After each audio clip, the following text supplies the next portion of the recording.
Delayed responsibility. इन्होंने बोला है कि भाई पुरुष रिस्पॉन्सिबिलिटी नहीं ले रहे हैं। भाई किस चीज़ की रिस्पॉन्सिबिलिटी ले मैन?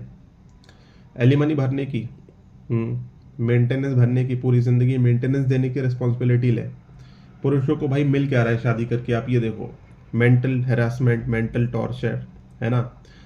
सारे रूल्स आपने वेमेन सेंट्रिक बना रखे हैं, एंटी मैन लॉज बना रखे हैं आपने सारे सोसाइटी ने, है ना। तो क्यों ही शादी करेंगे, क्यों ही रिस्पॉन्सिबिलिटी लेंगे मैन? और वैसे भी मैन की कोई रिस्पॉन्सिबिलिटी नहीं है शादी करना, ये बात सोसाइटी को समझना चाहिए। मैन की मर्जी है, वो अगर शादी करना चाहे, किसी की रिस्पॉन्सिबिलिटी लेना चाहे वो तो ले, नहीं लेना चाहे तो ना ले। उसकी मतलब ड्यूटी नहीं है। आप एक तरीके से ये नहीं बोल सकते कि उसकी ड्यूटी है वेमेन का खर्चा उठाना, सोसाइटी का खर्चा उठाना। कोई ऐसी ड्यूटी नहीं है मैन की। बात करेंगे एक आर्टिकल के बारे में।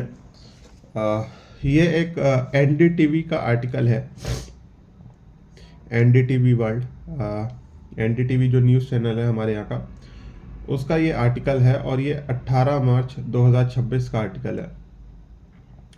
इस आर्टिकल में, इस आर्टिकल के थ्रू मैं आप लोग को ये समझाने की कोशिश करूँगा कि भाई हमारी जो मीडिया है, हमारी जो इंडियन मीडिया है वो कैसे आने वाले कुछ महीनों में, आने वाले कुछ सालों में मैन को ब्लेम करने वाली है, पुरुषों को ब्लेम करने वाली है शादी ना करने के लिए। आने वाले टाइम में जैसे जैसे मैरिज रेट गिरेगा, बर्थ रेट गिरेगा, और ये चीज़ें जैसे जैसे सोसाइटी में निकल के आएंगी कि भाई अब हिंदुओं में शादियां होना बंद हो गई हैं, बच्चे पैदा होना कम हो गए हैं, जैसे इस चीज़ का सोसाइटी में डिस्कशन होगा, वैसे वैसे हमारी जो मीडिया है, जो हमारी इंडियन मेन स्ट्रीम मीडिया है, वो एक एजेंडा फैलाने की कोशिश करेगी। वो ये बताने की कोशिश करेगी सोसाइटी को कि भाई ये जो मैरिज रेट गिर रहा है वो पुरुषों के लिए पुरुषों की वजह से गिर रहा है, पुरुष शादी नहीं कर रहे हैं इस वजह से गिर रहा है, राइट। और वो पूरी तरीके से पुरुषों पे ही पूरा थोपा जाएगा।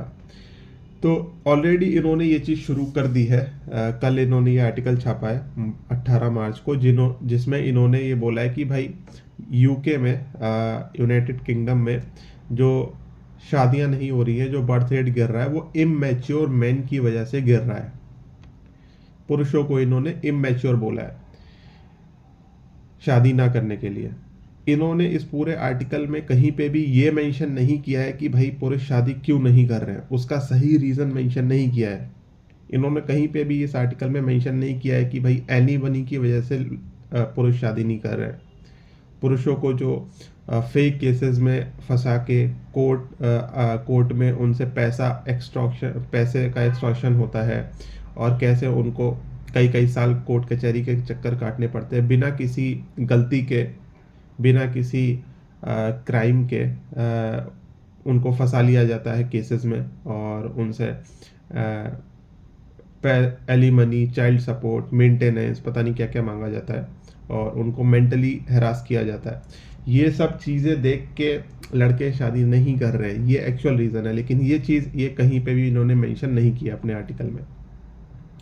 इन्होंने पूरी तरीके से अपने आर्टिकल को वेमेन सेंट्रिक रखा है। इन्होंने ये बताया कि भाई शादी नहीं कर रहे हैं इसलिए वेमेन सफ़र कर रही हैं, वेमेन मदरहुड का एक्सपीरियंस नहीं ले पा रही हैं, है ना। वो सारी चीज़ें तो इन्होंने लिखी हैं, फर्टिलिटी रेट्स एट रिकॉर्ड लोज। लेकिन इन्होंने पुरुषों की जो दिक्कत फेस करते हैं अपनी मैरिड लाइफ में, उसका इन्होंने कहीं जिक्र नहीं किया है। ये इन्होंने इस आर्टिकल में बात की है यूके की। आज ये यूके की बात कर रहे हैं क्योंकि ये धीरे धीरे माहौल बनाना चाहते हैं हमारी इंडियन सोसाइटी में।